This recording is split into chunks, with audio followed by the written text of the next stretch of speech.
We're looking at Section 4 of the Online Appeal Form 35, and this section is only if you want to challenge the parts of the EHC plan which concern health, Sections C and G, and or social care, Sections D and H. As part of a national trial until August the 31st, 2020, parents, carers and young people can disagree with the health and social care parts of the EHC plan in their appeal. However, you cannot bring an appeal only about health and or social care. You must also be appealing one or more of the education parts of the EHC plan, Sections B, F or I.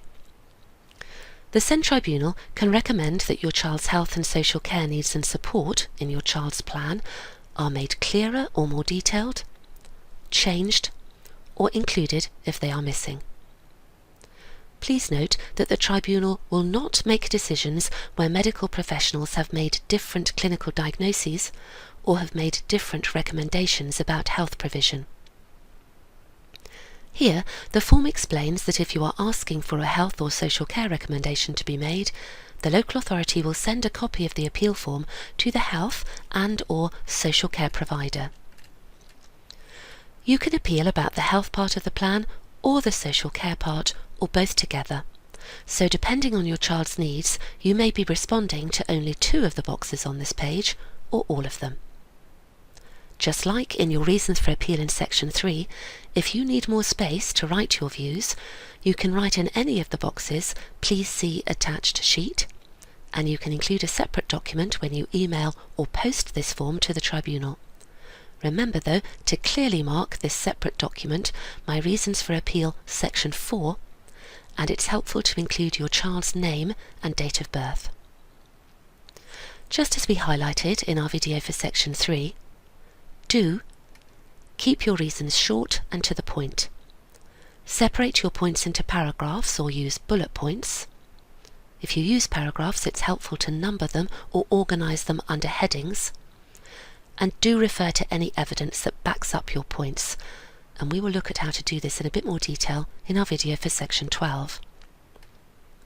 Don't get bogged down in history. If there is a long history of difficulties between you and the LA, let the evidence speak for itself. The first two boxes are only if you are unhappy with the contents of Section C of the EHC plan, your child's healthcare needs, and the contents of Section G, the recommended healthcare provision or support. You might disagree with the way your child's needs are described, or maybe you feel there is information missing and that Sections C and G do not describe all your child's health needs and all the support that you believe is required. Section 9.69 of the SEND Code of Practice states that Section C must specify the health needs identified through the EHC needs assessment which relate to the child or young person's special educational needs. The Clinical Commissioning Group may also choose to specify other healthcare needs. Perhaps you feel that your child's needs are correctly described in Section C, but Section G does not include support to match each of the needs in Section C. Or maybe you feel that the support is not written clearly and includes woolly statements like access to, which does not make clear exactly when a child or young person can have the support. Healthcare provision should be detailed and specific and should normally be quantified, as stated in the SEND Code.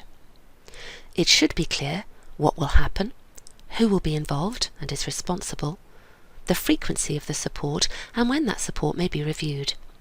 It should also be written in clear, straightforward language which non-health specialists can understand. Remember, any health provision which educates or trains a child or young person is seen as special educational provision under the law and therefore should be in Section F of an EHC plan. An example of this could be speech and language therapy provision. This second box is where you can write what recommendations you would like the Tribunal to make, so what you would like to see change in the EHC plan. For example, if you believe that Section C does not include all your child's needs, state clearly what you would like to see added, referring to any supporting letters or information from a health practitioner which describe these needs. If your child does not have any health needs, or you are happy with sections C and G, then leave these two boxes blank. Now in a minute we're going to scroll down a little bit to show more of the next two boxes, which are only if you are unhappy with sections D, your child's social care needs, and or section H, the recommended social care provision or support. Again, you might disagree with the way your child's social care needs are described, or maybe you feel that there is information missing.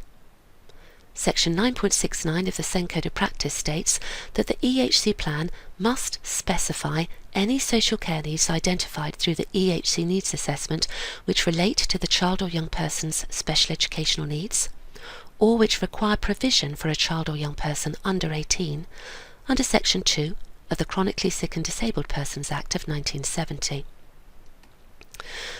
Perhaps you feel that the support is not written clearly and includes woolly statements like opportunities for, which does not make clear exactly what should happen.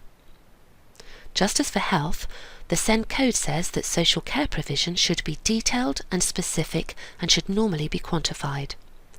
So it should be clear what support is required, who is responsible, how often this support will happen, where it will take place, and how long for. Just as for health, any social care provision which educates or trains a child or young person is seen as special educational provision, and therefore should be in Section F of an EHC plan. An example of this might be travel training. The last box is where you can write what recommendations you would like the tribunal to make. So for example, if you believe that Section D does not describe all your child's social care needs, state clearly here what you would like to see added, and also what kind of provision you believe will address this need or needs. Include any letters, reports or meeting minutes from social care practitioners which support your views. And we will look at how best to refer to this evidence in our video for Section 12. Remember that the judgments that the SEND Tribunal makes about health and social care are non-binding. This means that legally, health and social care organisations don't have to follow the judge's recommendations. But even though they are non-binding, the local authority and healthcare commissioners are expected to follow them.